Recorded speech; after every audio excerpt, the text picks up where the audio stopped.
Hi there guys, and welcome along to this week's 3D Studio Max lesson courtesy of YouTube.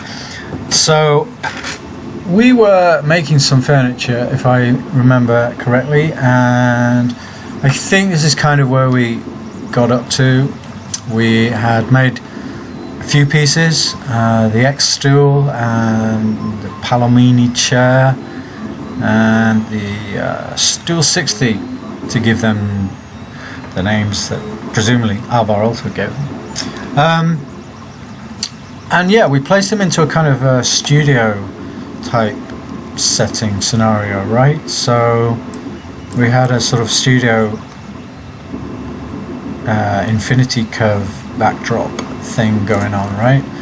So that the idea is like we're basically, setting up as though we were shooting real furniture in a real photography studio kind of thing, so that we can learn a little bit about placement of cameras and lighting. And of course we mustn't forget to stick some materials onto our rather artificially coloured chairs at the moment, right? Anyway, we'll get to that in a moment. So I'm hoping you're all up to this stage. If not, don't worry, I'm just going to backtrack a little to kind of remind you how we got here. I'm not going to remake all the furniture, but I'll show you the basics of importing again and setting up the scene with the backdrop. And here we go. So I'm just going to make a new scene. I don't want to save any of that because it's already saved. I'm just going to check the units setup here is set to 1 unit equals centimeters. Okay, that's good. And I'm displaying, my display unit scale is also metric and centimeters, so that's all good. Alright, there's my grid. I'm in the perspective view at the moment, and here are the other views, and if I click over here, zoom, extents, all selected. Okay, and then we're ready to rock and roll. So I will begin by importing one of our pieces of furniture. Now, you'll notice if you go to the import menu, there are actually a few different options for importing. Mostly we'll just be concerned with the top two here, import and merge. Now, they more or less do the same kind of thing. It's just that, and it's kind of explained here for you, that one is used for importing non-native file formats, that is to say 3D models that were made in presumably another 3D modeling program. And then we have merge, which, as again explains nicely for you, inserts objects from external 3ds Max files into the current scene. So obviously this is the one we're going to go for because we've done all our modeling to date in 3D Studio Max and saved them all as 3ds Max files. Okay, so that's the one we're going for, and here's my furniture nicely placed in a nice folder where I can easily find it, and I hope you're getting into the habit of naming your models and saving them in a directory that you can easily locate. Alright, all key to efficient modeling in 3D. Okay, so we're going to bring in the first one, which is the Aalto stool 60. Okay, so let's open this up and see what we get. So when we do that, we get the merge dialog box, and if you remember, what I did before I finished and saved up on that file is I grouped all of the components, the legs and the seat basically, into one group, which I then call stool all. Alright, so that's what I need. I don't need to bring in the camera, I just need stool all. Okay, because over here you can see I'm listing all the stuff that is in that Max file, including at the moment the camera, and I can actually turn that off. So all I'm showing at the moment is the geometry. Actually, we haven't got any shapes and stuff in there. I can turn all of this off apart from groups, right? Because this is a group. Okay, bones and objects I don't need. But anyway, you don't normally have to worry about any of this. I can turn it all back on. All I need to remember is just that I've grouped this for a reason, so that I can easily select it and then click on OK and bring it into my scene. Okay, and there it is. And I don't know why it's done something really horrible to the legs here. That's kind of weird. Anyway, I'm gonna worry about that some other time. Let's go and bring in the next thing, which is the chair. Hopefully this will come in a little better. Now, again, I grouped everything into seat and all, and there it is. And that looks to be pretty much okay. No weird things happen to the legs, no twisty stuff, which looks to be the case on this stool. I don't know what's going on there. Anyway, I'll come to it in a little while. Let's see if we can sort that out. What else we got to bring in? One more merge. The X stool. Okay, again, there it is. Stool X all. Bring that in. And what on earth is happened here? I've got holes in my. Oh my! I don't remember making those. That's weird. It's almost like someone's playing a practical joke on me here. The mice have been at the stool. Or did I do something that actually made those holes? Did I create a Boolean or something? I can't remember now. You know, one way you can check, obviously, go back to the original file. So I'm going to save this. And there's my X stool. Does that look as though it's got any holes in it to you? No, right? It's all good. It's all fine, and it's all named nicely and everything. And there are no, as far as I'm aware, no holes. No sign of any holes even. So that's peculiar, eh? Very odd. I tell you what, let's save this out. Let's just this kind of thing bugs me, right? 3D Max sometimes does funny things, alright? Let's save this out and rename it, actually. No, let's just replace the file that we have already. Do you want to replace it? Yes, I want to replace it, thank you. Okay, let's do it. Let's open up the others now. Let's see if the stool looks fine. There's nothing wrong with the legs there. Okay, so let's save that too. Save that. And that was this one, right? Yeah, so just save that. And then finally we got the chair, which I think there's nothing wrong with the chair. It looks fine, as far as I can see. But anyway. Save as Alumina chair. Okay.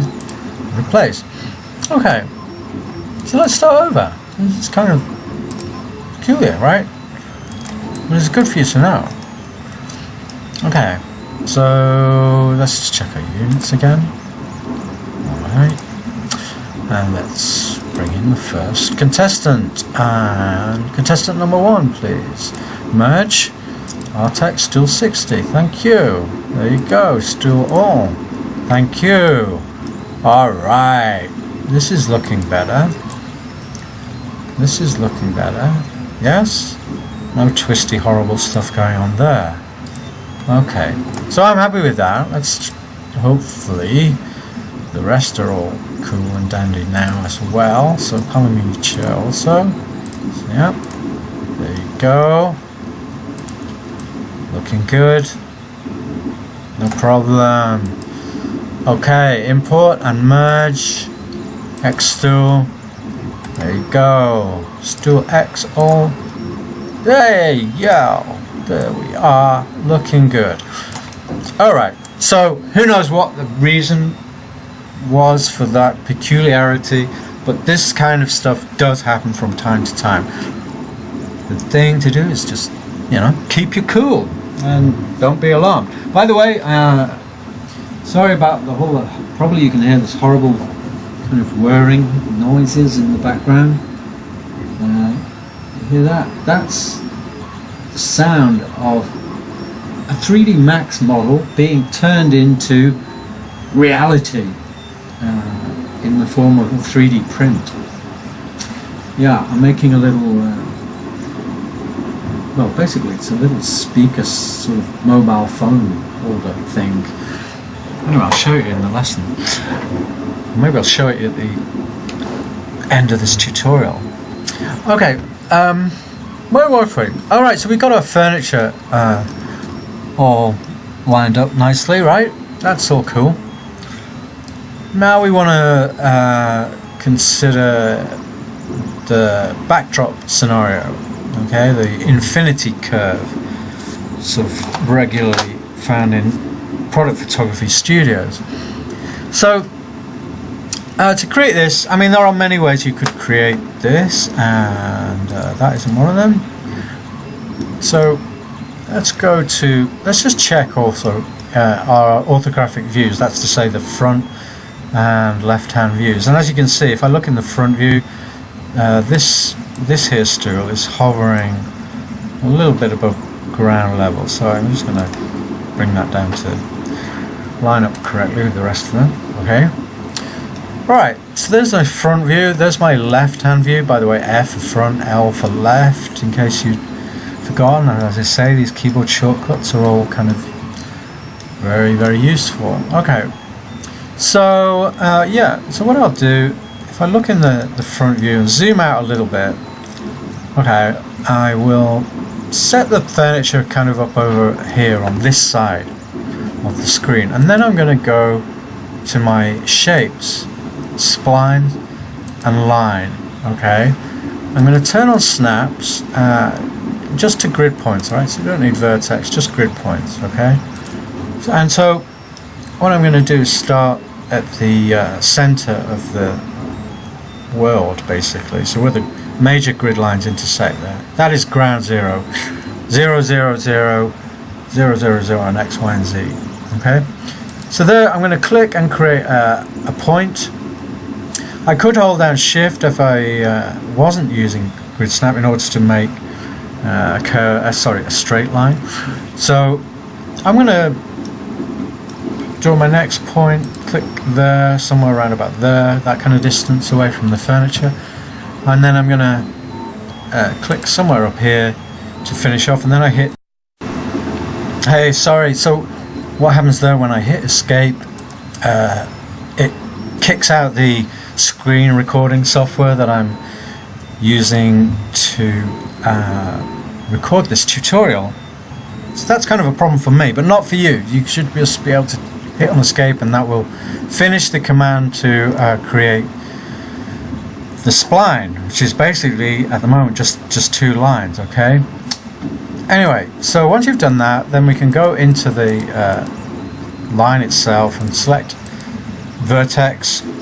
I can turn off my snaps there, and I can now go into this vertex here. I just want to use the fillet tool just to add the bit of curve there, right? A bit of a radius, which will give us our infinity curve. Okay, then what I'm going to do is I'll just come out into the into a sort of 3D view so that you can see what's going to happen.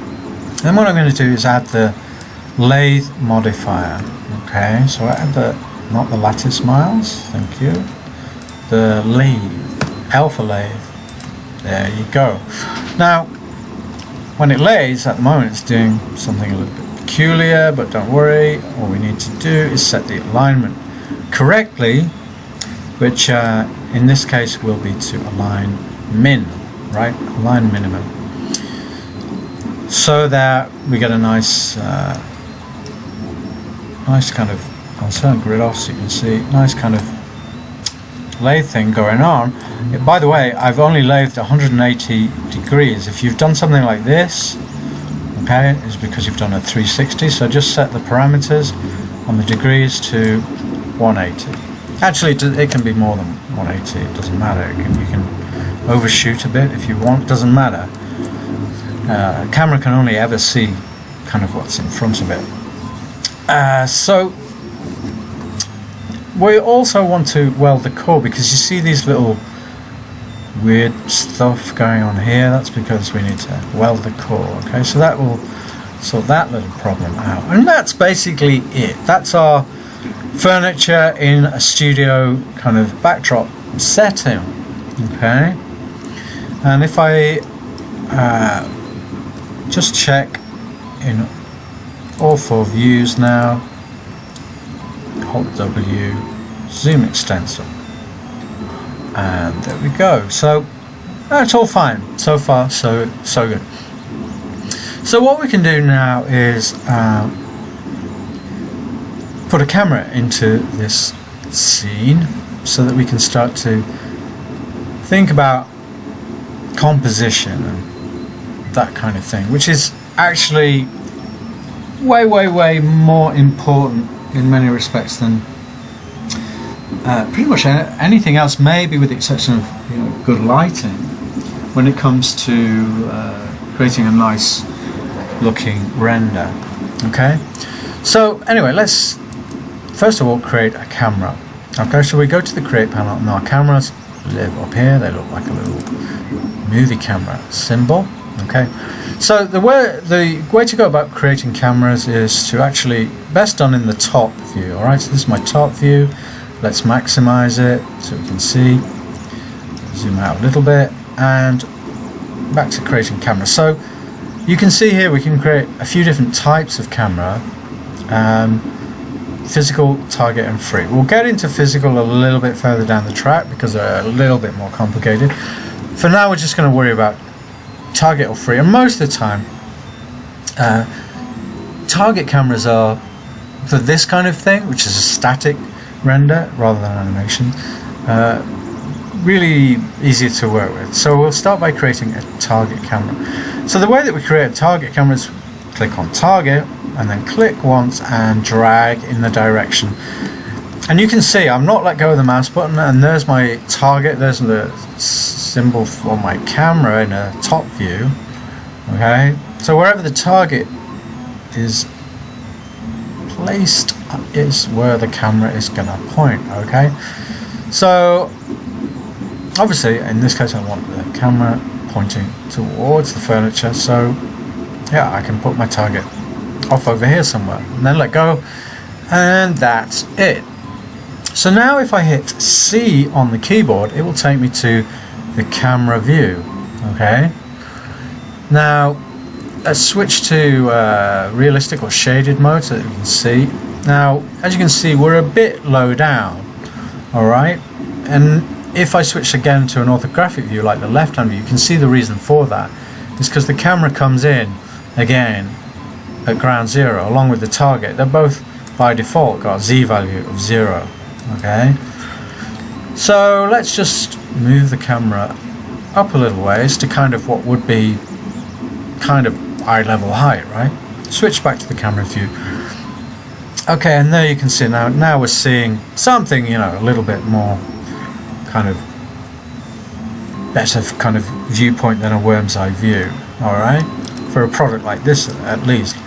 So then we can go about using the tools over here in this bottom corner to move the camera to suit our needs. So I can dolly the camera, which means basically push or pull it in or out of the scene. Okay, now you can see if I come out too far, I'm actually coming kind of out of my studio area, which I obviously don't really want to do. So you know, we want to stay in fairly close. Then we've got the pan tool, which is the little hand symbol, so I can basically drag the camera left or right. Now if I switch to 4 views, so you can see what's going on when I'm doing this in the camera view as I'm panning. See, the target stays linked to the camera, right? So wherever the camera is moving, the target is also moving sideways. Okay, so I can also use the orbit camera tool again in the camera view, right? So I can start to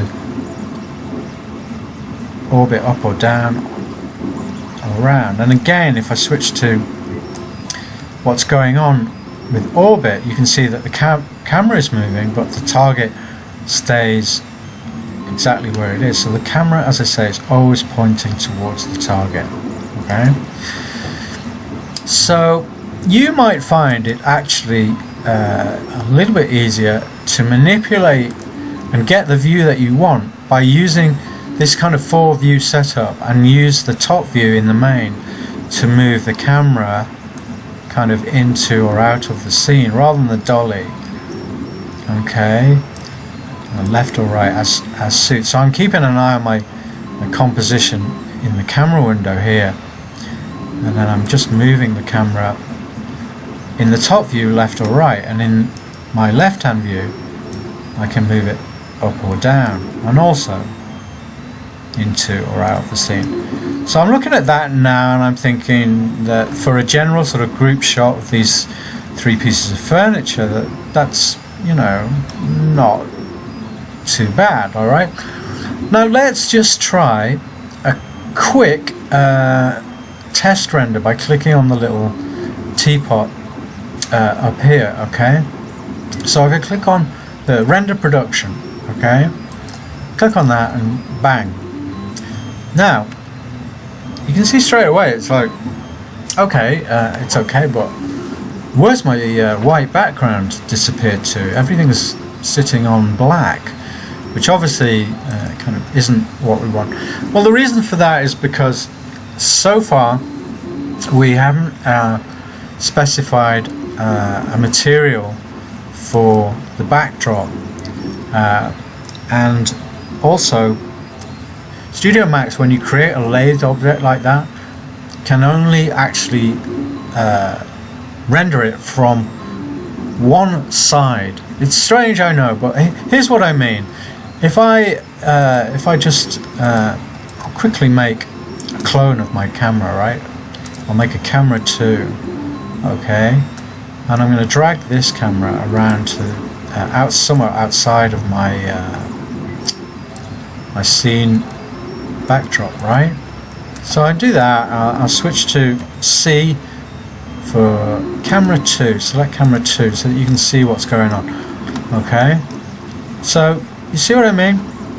Now we're outside the studio, as it were, and I dolly back a little so you can see all of it. All right, and then I'll do another render production.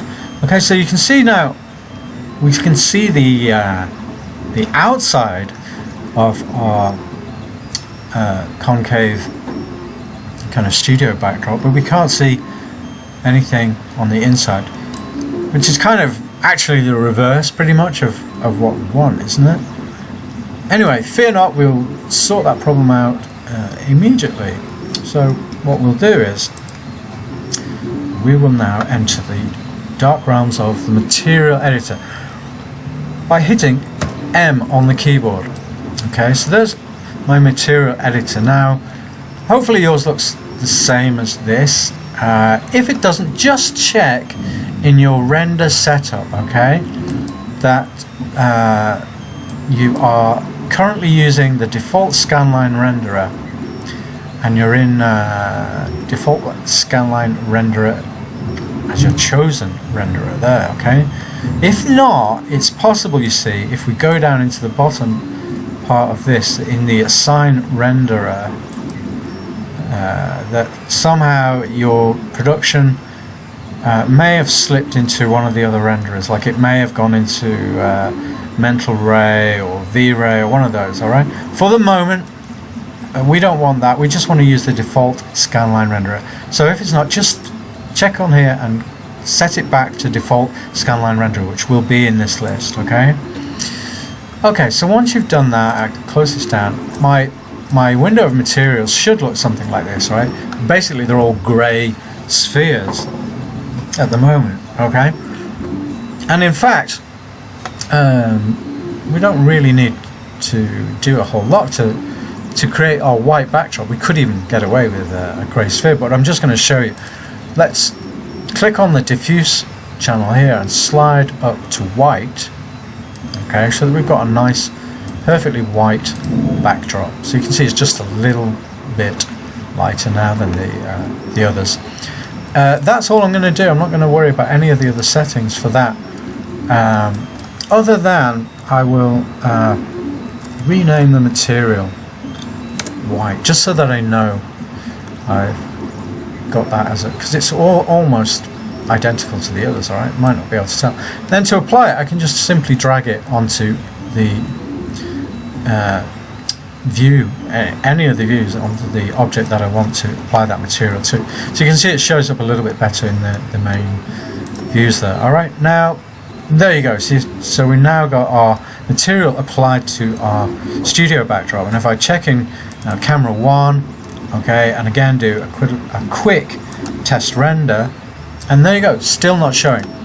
Reason is we have to go back and check this box here. Alright, for this material, make sure that it's two-sided, okay, two-sided, and that will sort that out. And I can tell this is working now because you see my shadows are now falling, because I am currently on preview mode in realistic edged faces mode. So if I do a quick test render now in the camera view,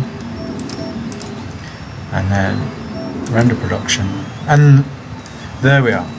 So that's my backdrop pretty much sorted out, and even without doing anything to the lighting, you know, it's kind of looking not too bad as a plain old white backdrop. Alright, and for product shots like this, that's kind of mostly, you know, what you can get away with using a lot of the time.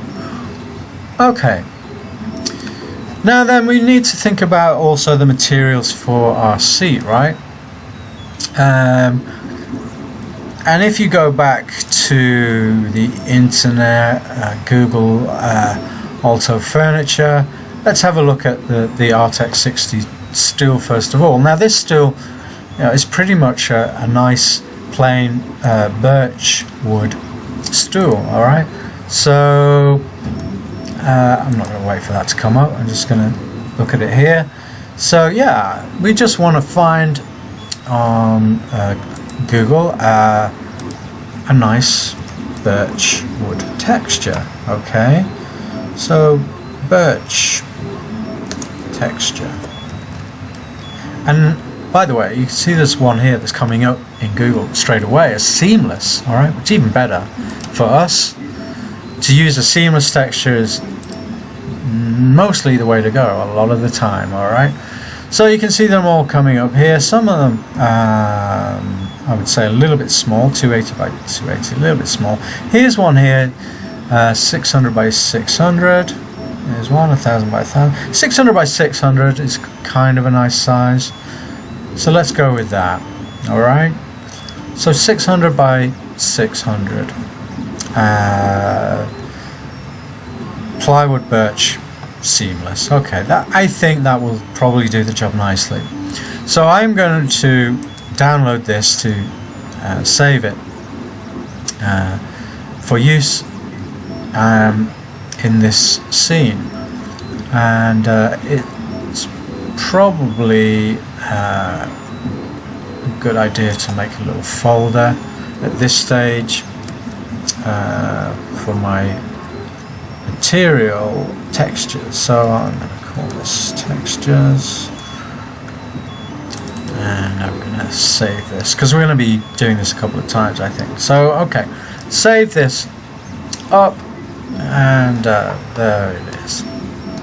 Okay, so then we can return to our scene, and we were dealing with the stool 60, right, to give it its correct name. Now, rather than trying to work with this with all the other objects, I'm going to select it and then select isolate selection from the contextual menu. Alright, and actually it's better, let's say I switch to an orthographic view and then spin it around to a 3D view so that I can see it. Let's make that full screen. Okay, so then let's again hit M on the keyboard to return to our materials. Let's select the next swatch along, and now we're going back to diffuse, but this time we're going to click on the button next to the diffuse color swatch.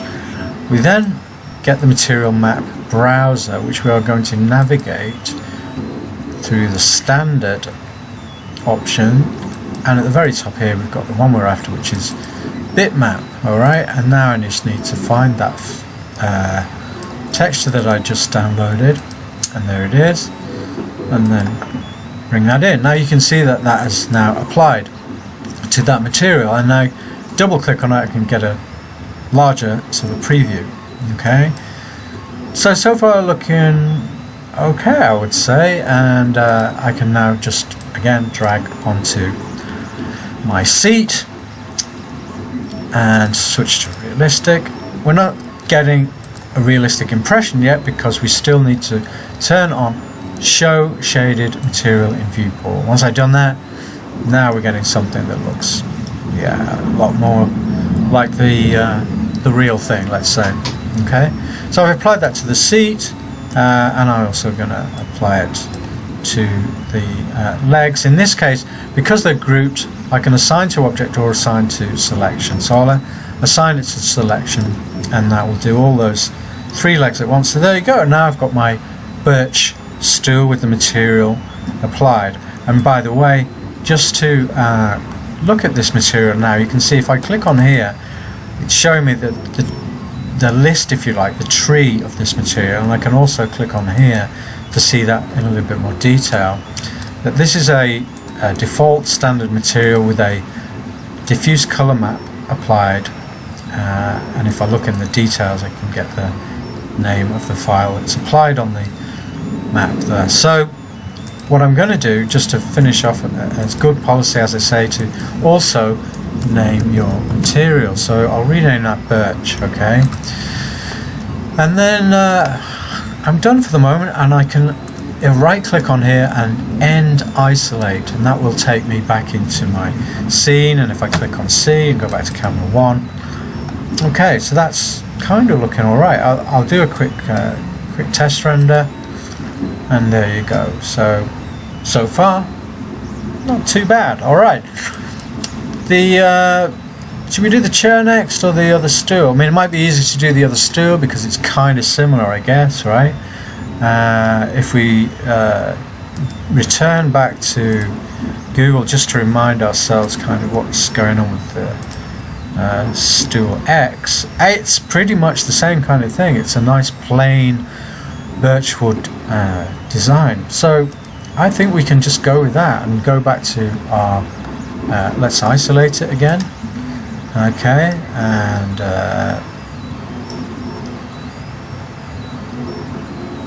then we can go to our materials, and actually once again better to do this in an orthographic view, which is rotated, and then I can see more easily.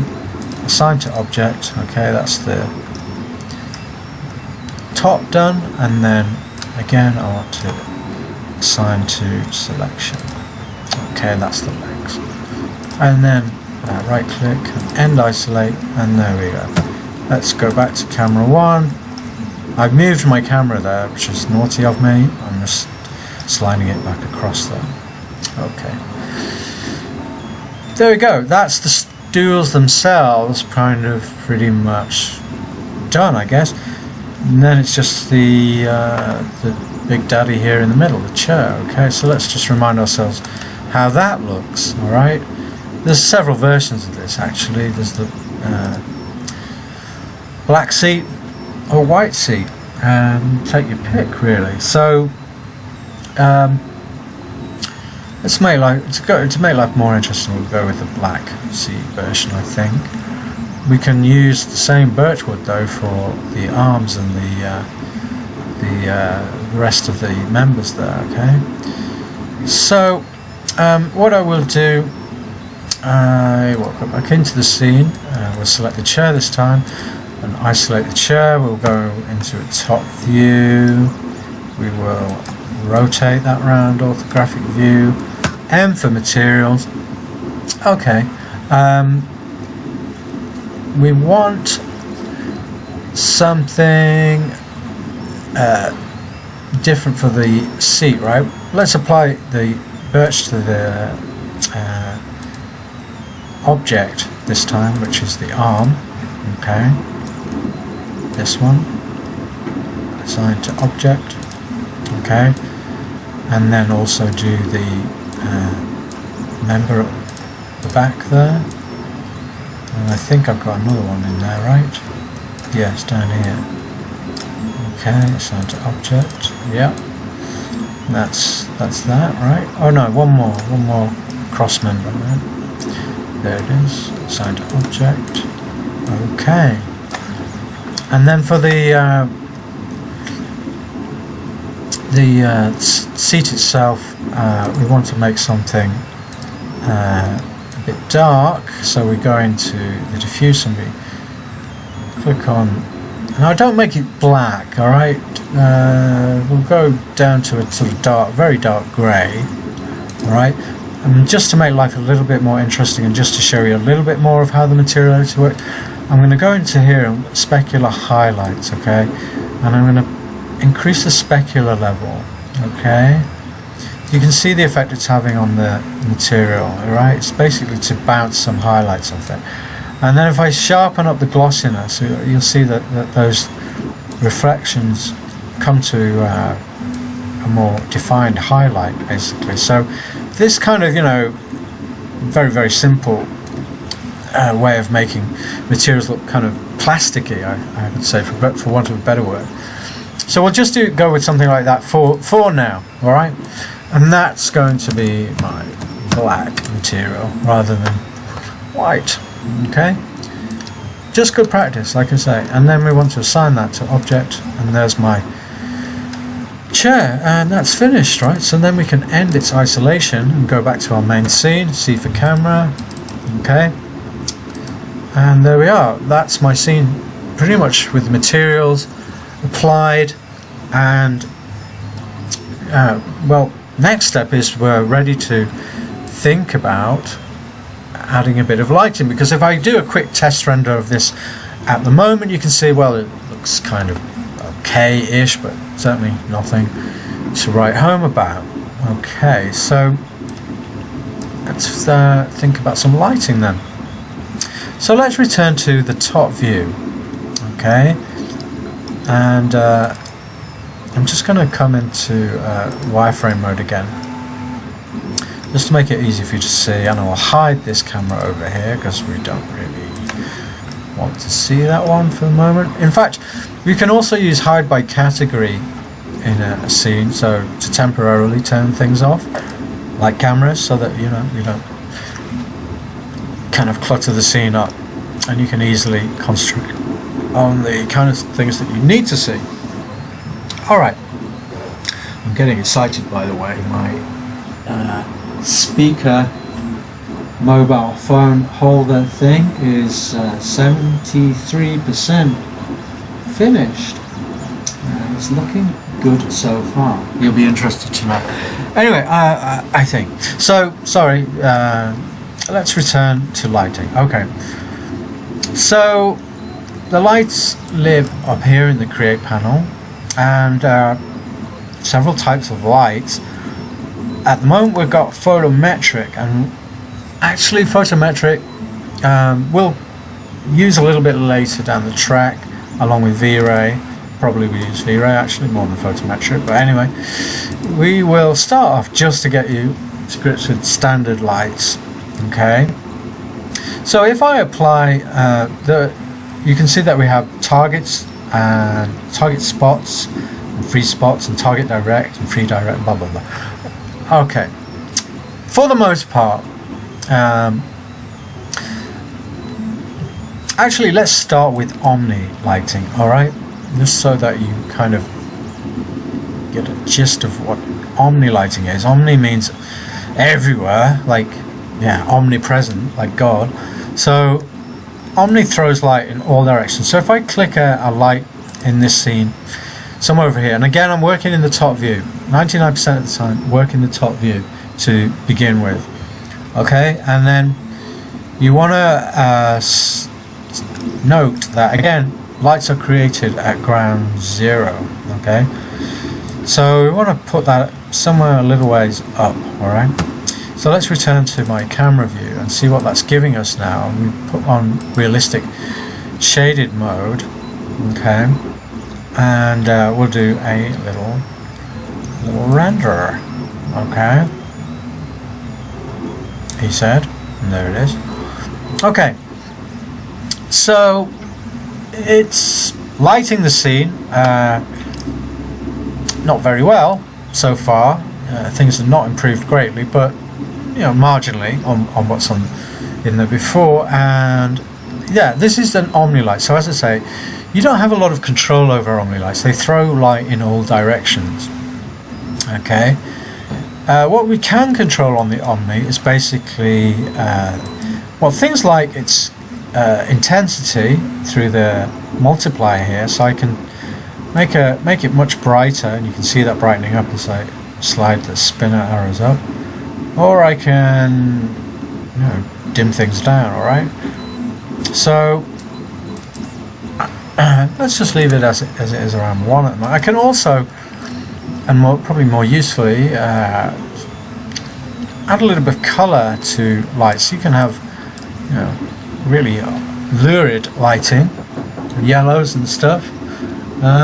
Just a moment, I'm going to have to break off recording. Sorry guys, so what we were saying, the colour of the lights you can change. Usually it's nice to just inject a little bit of, say, warmth in the form of a bit of yellow.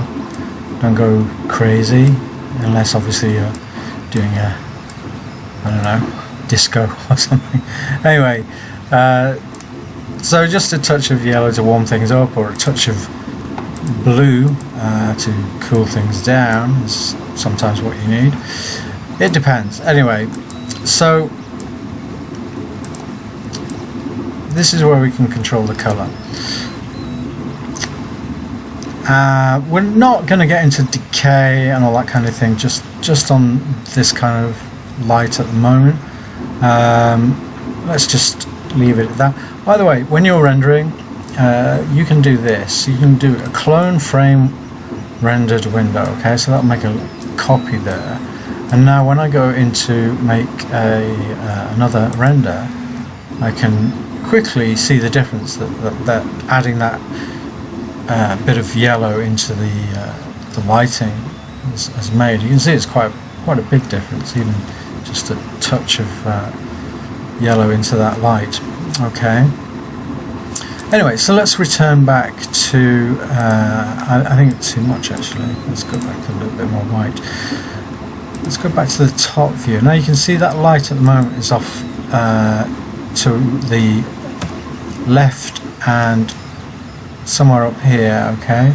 So in the top view, I'm just going to bring it a little bit more to the front of the objects so that it's actually illuminating them more from the front. So hopefully that will give us a little bit more light falling onto the seat in this case.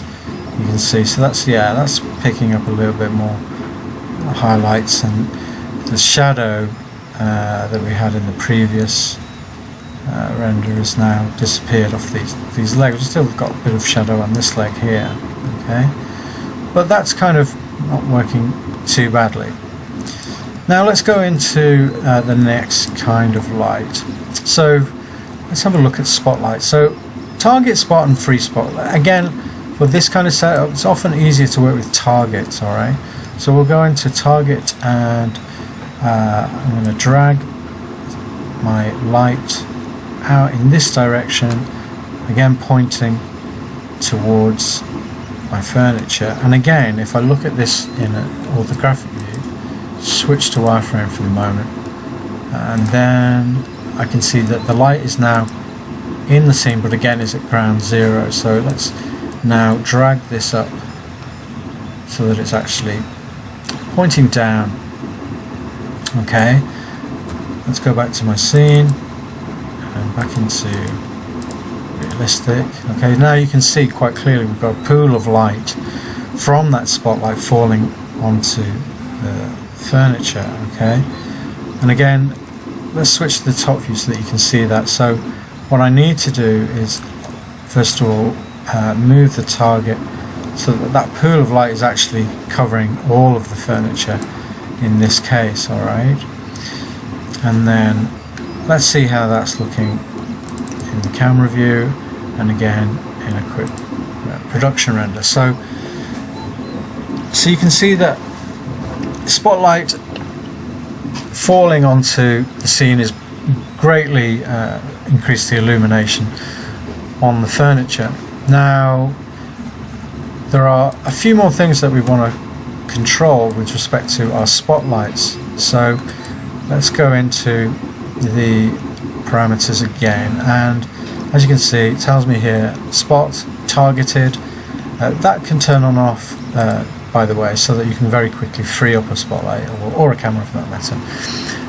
Shadows we'll come to in a moment. For now, intensity, alright, and again this is exactly the same as if we were using the Omni Light. We can decrease the multiplier or increase it to brighten things up. I'm going to actually decrease it a little bit, and the color is set to the color I used previously on the Omni. There's a little bit of yellow into that. Okay, now here's where it gets a little bit more interesting. Forget about decay and stuff, too complicated for the moment.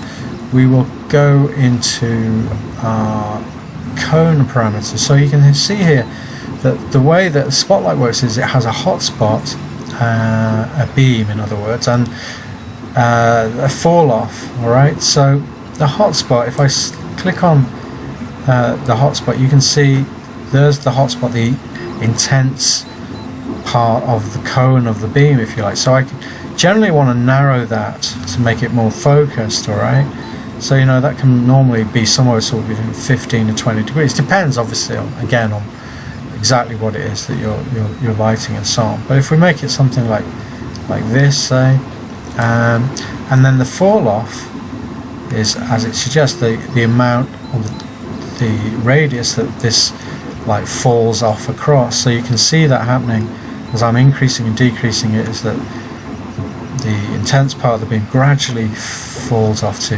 nothing.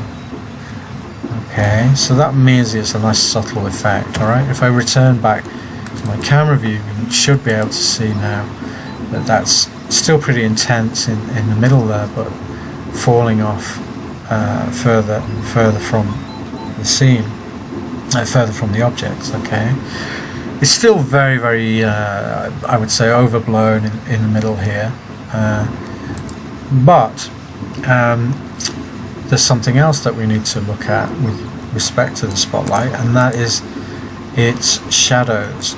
Okay, so far all of the lights that we've put into this scene, you'll notice that it has a shadow parameter, but that the shadows are not turned on. Okay, so we can turn shadows on or off just by checking that box. Now normally with an Omni Light I would suggest that best to leave those off. Concentrate on just applying the shadows to just maybe one of your lights in a scene like this. Okay, at least where it's relatively simple. Okay, so when I turn that shadows on, you can now see in the realistic view that the shadows are falling off towards the left, and that one now in my camera view start to look something a little bit more palatable, so that you know we're breaking up that area of bright light with some shadows, and it's starting to look a lot better all around.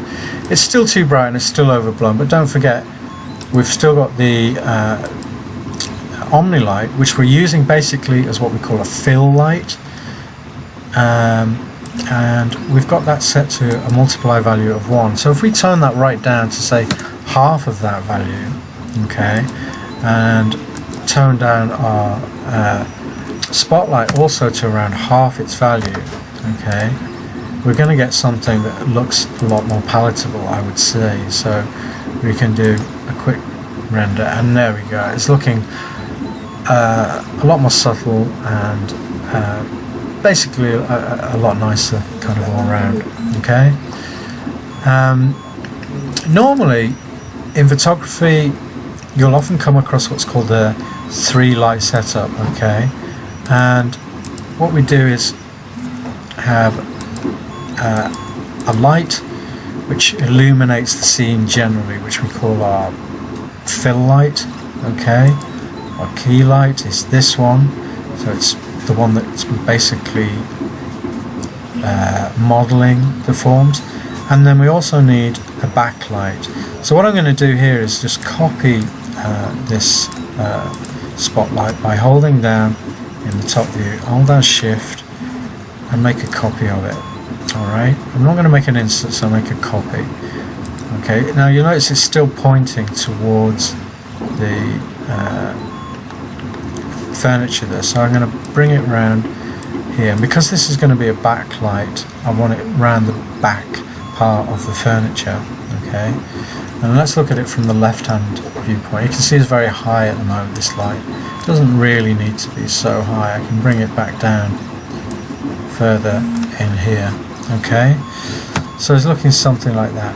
Now for this light I'm going to actually turn the shadows off, so that is not going to throw shadows forwards, because you'll start to look kind of messy if that happens. You can see in the top view we're getting multiple shadows crisscrossing over one another, so that doesn't look great. So let's keep those shadows off on that second spotlight, and things will generally kind of look a little bit better, I would say. And there you go. So you can see the scene is starting to look something like, you know, an acceptable kind of level of lighting and render.